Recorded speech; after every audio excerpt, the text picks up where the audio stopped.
এরপরে যেটা হচ্ছে আমাদের সব থেকে ইম্পর্টেন্ট জিনিস, সেটা হচ্ছে সিজারটা ধরা আর সিজারটা চুজ করা, যে কতটা বড় আমাদের সিজার হবে।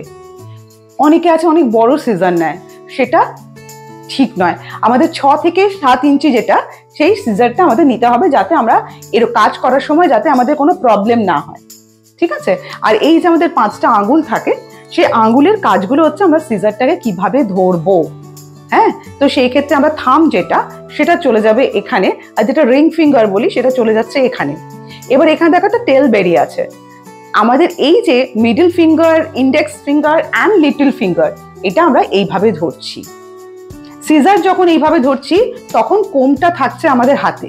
আবার যখন আমরা সিজারটাকে ছেড়ে দিচ্ছি, জাস্ট থাম থেকে বের করছি, চলে আসছে এখানে, তখন আমরা এই কোমটা ধরছি, ধরে দেন আমরা এটাকে কাটিং এর জন্য নিচ্ছি।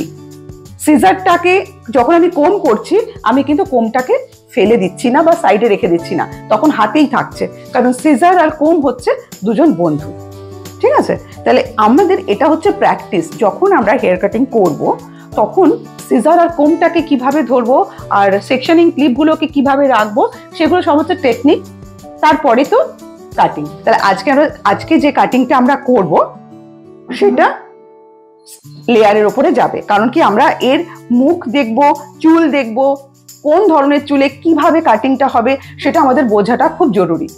অনেক সময় আছে যে স্ট্রেট হেয়ার, তারা সেই চুলে কোন কাটিং যাবে, আবার যাদের কার্লি হেয়ার তাদের চুলে কি কাটিং যাবে, সেটা বুঝে আমাদেরকে ক্লাইন্টকে কাট করতে হবে, ঠিক আছে।